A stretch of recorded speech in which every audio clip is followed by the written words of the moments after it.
Assalamualaikum warahmatullahi wabarakatuh. Halo Sobat Ceria Akuntansi, kita belajar lagi ya. Kali ini kita akan pelajari yaitu untuk menyusun jurnal penyesuaian atau adjustment dari PT Cahaya, yaitu KK tahun 2019 tahun 18-19 ya. Berikut adalah neraca saldo PT Cahaya sebelum adjustment dengan jumlah 3.432.857.800 rupiah, dan ini adalah memo untuk penyesuaian yang pertama, yaitu ada perbedaan antara kas bank dan kas perusahaan disebabkan adanya pendapatan jasa bank yang belum dicatat dan juga ada biaya administrasi bank. Nah, jadi di sini kita ada kas masuk ya, ada kas masuk yang dikurangi dengan beban administrasi bank. Maka akan kita catat untuk jurnal penyesuaian di dokumen yang pertama.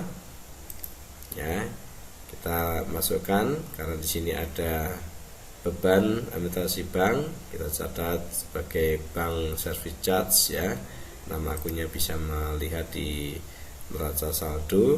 Ini ada bank service charge dengan kode akun 82200. Kemudian kas masuk ya, cash in bank dan kode sekian. Kemudian karena ini adalah pendapatan jasa sehingga sisi kreditnya adalah interest income sebesar 3.270.000, sehingga untuk kas masuk yang akan kita catat sebesar 3 juta sekian dikurangi dengan 115.000 rupiah. Oke, selesai sudah untuk dokumen penyesuaian pertama, dokumen 27. Berikutnya untuk dokumen 28, bukti memorial untuk penyesuaian aktiva baik building maupun equipment. Maka kita akan catat di jurnal penyesuaian berikutnya untuk mencatat beban penyusutan gedung ya, building, kode akun 62500, kita bisa cari di sini ya. Building expand ini ya, 62500. Semua kita cari di sini untuk nama maupun nomor akunnya. Kemudian yang satu lagi yaitu untuk penyusutan peralatan, maka kita catat depreciation equipment di sebelah kreditnya. Yang pertama kita catat accumulation depreciation building sebesar 1250, dan satu lagi yaitu accumulation depreciation equipment sebesar 2.500.000. Baik, kita lanjut. Sudah selesai dokumen 28. Dokumen 29 adalah penyesuaian terhadap sublease atau perlengkapan dan juga beban asuransi dan beban sewa. Nah, ini sebelum kita mencatat berapa penjutaan sublease-nya, maka kita harus membuat perhitungan terlebih dahulu ya. Untuk sublease kita lihat datanya dulu. Sublease di neraca saldo sebelum penyesuaian sublease di sini ada angka 14.550.000. Kita catat di sini. Kemudian ternyata realisasinya tinggal 3 juta. Ya, realisasinya tinggal 3 juta. Maka ada selisih sebesar 11.550.000. Ini sudah menjadi expense atau sudah menjadi beban. Dengan demikian maka untuk yang penyesuaian terhadap sublease akan kita catat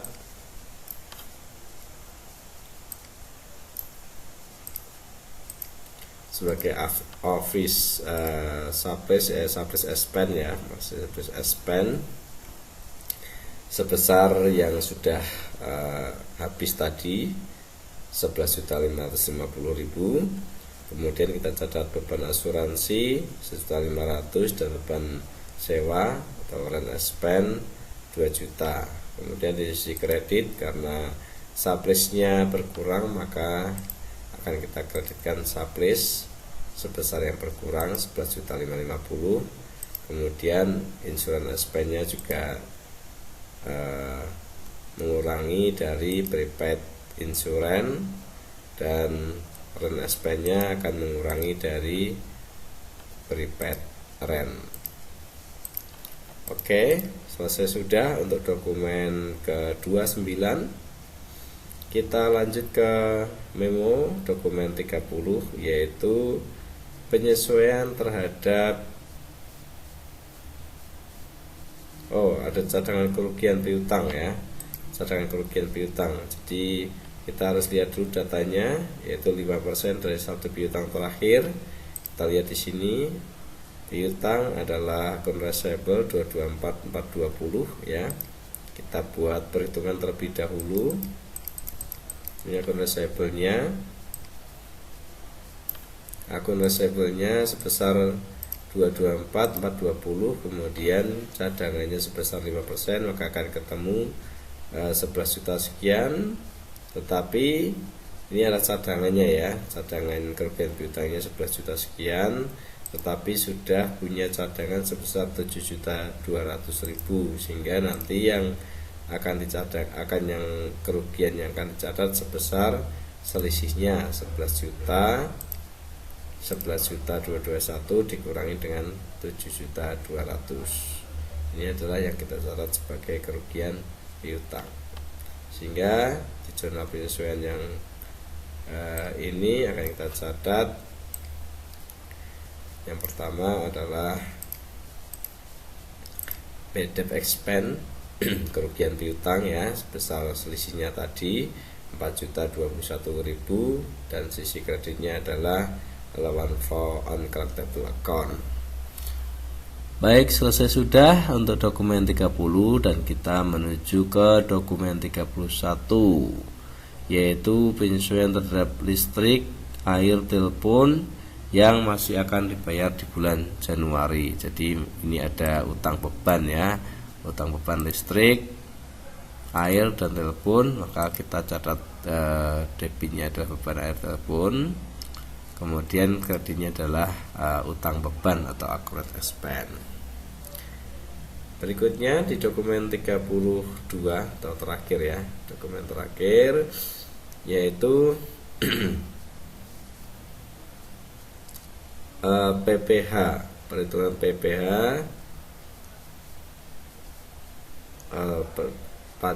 pajak penghasilan ya, peredaran bruto Desember. Oke, berarti kita hitung terlebih dahulu untuk peredaran brutonya sebesar 189 sekian.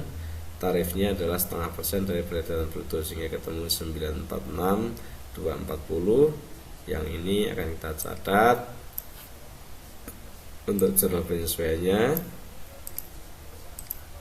yaitu income tax expense ya, beban pajak penghasilan, dan karena ini masih belum dibayar, baru akan dibayar Januari, sehingga masih berupa hutang atau income tax payable.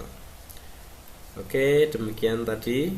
Kemudian kalau sudah selesai semua ya, kita akan jumlah terlebih dahulu sisi debit dan kredit, yaitu sebesar 29.337.240 rupiah. Oke, demikian untuk penyesuaian PT Cahaya ya. Selamat belajar, semoga menjadi tambahan ilmu untuk kita semuanya. Salam akuntansi, balance.